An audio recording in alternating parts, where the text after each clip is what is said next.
নমস্কার। আগের ভিডিওতে 41 নম্বর অবধি শ্লোক বলেছিলাম গীতার বিষাদ যোগের।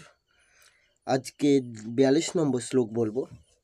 42 নম্বর শ্লোক সংস্কৃতে বলা হয়েছে, শঙ্করৌ নরকায়ৈব কুলঘ্রাণাং কুলস্য চ পতন্তি পিতরৌ হিস্যাং লুপ্তপিণ্ড দকক্রিয়া।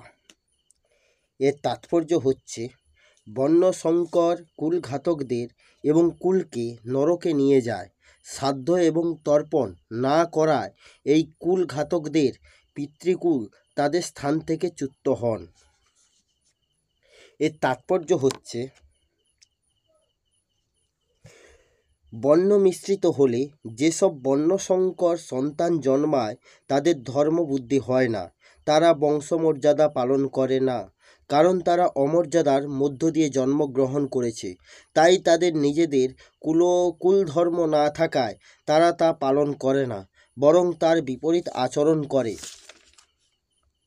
যারা যুদ্ধে নিজেদের কুল সংহার করেছেন তাদের কুলঘাতী বলা হয়। এইরূপ কুলঘাতকদের নরকে নিয়ে যায় এই বর্ণশঙ্কর।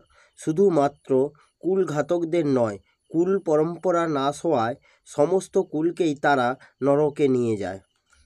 যারা নিজ কুল নাশ করেছে এরূপ কুলঘাতকদের পিতৃকুল বর্ণশঙ্কর জাত সন্তান দ্বারা শ্রাদ্ধ ও তর্পণ না হওয়ায় তাদেরও পতন ঘটে। কারণ শ্রাদ্ধ তর্পণ ঠিক মতো করলে সেই পুণ্যের প্রভাবেই তারা উচ্চ লোকে অবস্থান করে, কিন্তু শ্রাদ্ধ তর্পণ বন্ধ হলেই তাদের সেই উচ্চ লোক থেকে পতন হয়, অর্থাৎ তাদের স্থিতি আর সেই লোকে থাকে না। পিতৃকুলে শ্রাদ্ধ এবং তর্পণ বন্ধ হওয়ার কারণ হচ্ছে এই যে, বর্ণ সংকরজাত সন্তানগণের পূর্বপুরুষদের প্রতি শ্রদ্ধা বা ভক্তি থাকে না। সেই জন্য তাদের মধ্যে পিতৃপুরুষদের জন্য শ্রাদ্ধ তর্পণ করার কোনো চিন্তা থাকে না। যদি লোকলজ্জাবশত তারা শ্রাদ্ধও করে, শাস্ত্রবিধি অনুযায়ী তাদের শ্রাদ্ধের অধিকার না থাকায় তা পিতৃলোকে পৌঁছায় না। এইরূপ পিতৃগণ শ্রদ্ধা ভক্তির দ্বারা এবং শাস্ত্রবিধি অনুযায়ী শ্রাদ্ধ তর্পণ না পাওয়ায় নিজেদের স্থান থেকে পতিত হন।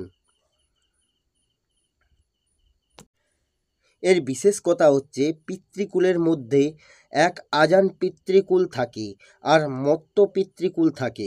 পিতৃলোকে যারা থাকেন তাদের আজান বলা হয়, এবং যারা মনুষ্য লোক থেকে মৃত হয়ে পিতৃলোকে গেছেন তাদের মর্ত বলা হয়। শ্রাদ্ধ ও তর্পণ না করলে মর্ত পিতৃকুলের পতন হয়। সেই পিতৃকুলেরই পতন হয় যারা আত্মীয়দের সঙ্গে সন্তানদের সঙ্গে সম্পর্ক রাখেন এবং শ্রাদ্ধ তর্পণাদির আশা করেন।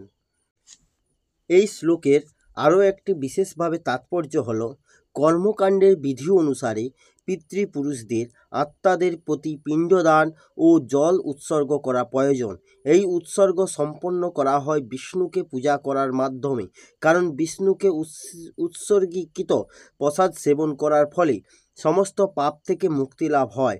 অনেক সময় পিতৃপুরুষদের বিভিন্ন পাপের ফল ভোগ করতে হয়, এবং অনেক সময় তাদের কেউ কেউ জড় দেহ পর্যন্ত ধারণও করতে পারে না। সূক্ষ্ম দেহে প্রেতাত্মা রূপে থাকতে বাধ্য হয়। যখন বংশের কেউ তার পিতৃপুরুষদের ভগবৎ প্রসাদ উৎসর্গপূর্বক পিণ্ড দান করেন, তখন তাদের আত্মা ভূতের জীবন অথবা অন্যান্য দুঃখময় জীবন থেকে মুক্ত হয়ে শান্তি লাভ করে।